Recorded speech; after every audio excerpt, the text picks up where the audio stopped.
Bonjour et bienvenue dans un nouvel épisode de Comics Code, un épisode consacré à Seven Sons, l'Uchronie politico-messianique de Robert Wyndham, Kelvin Mao et Jae Lee.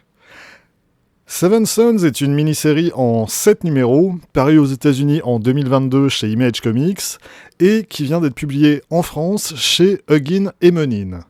Au scénario, on trouve deux parfaits inconnus, en tout cas en ce qui me concerne, Robert Wyndham et Kelvin Mao. Au dessin, en revanche, on trouve un nom nettement plus familier, Jae Lee, qui n'avait plus fait grand-chose ces dernières années, hormis un bon paquet de couvertures quand même, et que je suis donc assez heureux de retrouver ici. La dernière fois que j'ai pu admirer son travail, ça devait être sur la série Batman-Superman en 2013-2014.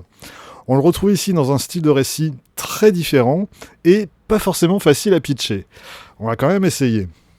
L'action de Seven Sons débute à Las Vegas le 7 juillet 1998. Las Vegas, la ville qu'on a surnommée la Cité du Vice. Sauf que là, c'est pas tout à fait la Las Vegas qu'on connaît. En fait, c'est même tout son contraire. Dans l'univers de Seven Sons, Las Vegas a été rebaptisée la Nouvelle Canaan et on s'apprête à y célébrer la parousie, autrement dit le retour du Christ sur Terre pour y établir le royaume de Dieu. Seven Sons raconte donc le retour annoncé du Fils de Dieu sur Terre. À ceci près qu'il n'est pas le Fils unique de Dieu. Ils sont 7 à porter ce titre. 7 qui sont nés le même jour, aux 4 coins du globe, d'une mère vierge, et qui, tous les 7, se ressemblent comme 2 gouttes d'eau. Enfin, comme 7 gouttes d'eau. On les appelle les Jésus. En tout cas, ceux qui sont encore en vie. Parce que l'annonce de l'apparition de ces enfants d'origine divine n'a évidemment pas fait que des heureux, en particulier du côté des religions autres que le christianisme. Et c'est ainsi que sont nés les Gardiens d'Allah, le groupe terroriste responsable au fil des ans de la mort de 6 des 7 Jésus. Et effectivement, quand le récit débute, il n'en reste plus qu'un, Pergy, qui est donc sur le point d'être couronné le jour de ses 21 ans. Et là, vous allez me dire, mais c'est quoi tout ce délire mystico-religieux à la mort moelle-neu ? Et donc, je vous rassure tout de suite, Robert Wyndham et Kelvin Mao ne sont pas de dangereux illuminés fanatiques qui se seraient tournés vers les comics faute d'avoir réussi à fonder leur propre secte. Et Seven Sons n'est pas un cantique dévot dont la lecture sera réservée à quelques bigots bien perchés. Seven Sons est une œuvre bien plus intéressante et bien plus intelligente que ça. Les quelques éléments que je viens de résumer constituent l'essentiel de l'intrigue du premier épisode, et à partir de là, les suivants vont se présenter comme une série de flashbacks qui vont revenir sur les origines de cette histoire.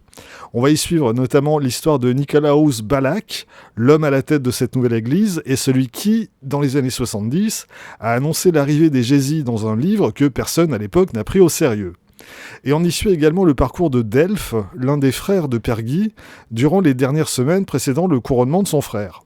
Et à travers son parcours, on va découvrir en même temps que lui ce sur quoi repose cette nouvelle église et son pouvoir.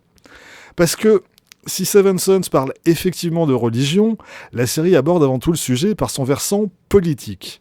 Comment la mainmise sur une croyance religieuse et sa mise en scène rituelle et, en l'occurrence, particulièrement spectaculaire, confèrent à ceux qui la détiennent un pouvoir qui s'applique à l'ensemble de la société. Et pour acquérir et ensuite conserver un tel pouvoir, il vaut mieux être prêt à se salir les mains et à adopter des méthodes aux antipodes de ce qu'on prêche. Néanmoins, dans le même temps, les scénaristes n'excluent pas pour autant la nature divine des Jésus, ce qui leur permet avant tout d'opposer la sincérité de ces êtres à la duplicité et à l'hypocrisie de l'Église qui s'exprime en leur nom. Robert Wyndham et Kelvin Mao signent un scénario pas toujours subtil dans ses dénonciations, mais qui n'en est pas moins intelligent et qui repose sur des bases solides, et qui bénéficie aussi énormément du travail de Jae Lee, qui semble particulièrement inspiré par cet univers.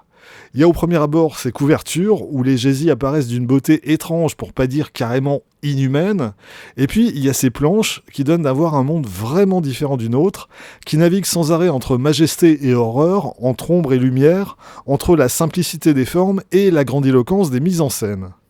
Graphiquement, c'est un travail vraiment singulier, dans lequel on retrouve certes le style qu'on connaît de Jae Lee, mais on l'avait jamais connu aussi en phase avec l'histoire qu'il est chargé d'illustrer. Et ça donne un boulot vraiment fascinant. Au terme de ce récit, l'essentiel de l'intrigue est bouclé, mais Wyndham et Mao ont choisi de conclure leur histoire par une ultime pirouette qui laisse la porte ouverte à une suite. C'était pas forcément nécessaire, mais ce qu'on y entrevoit pourrait s'avérer intéressant.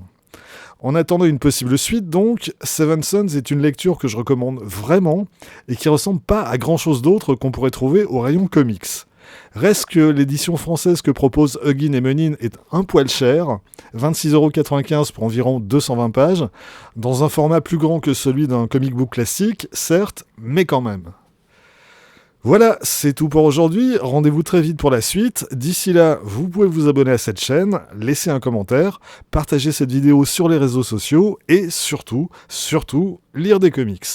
Soyez sages et à bientôt.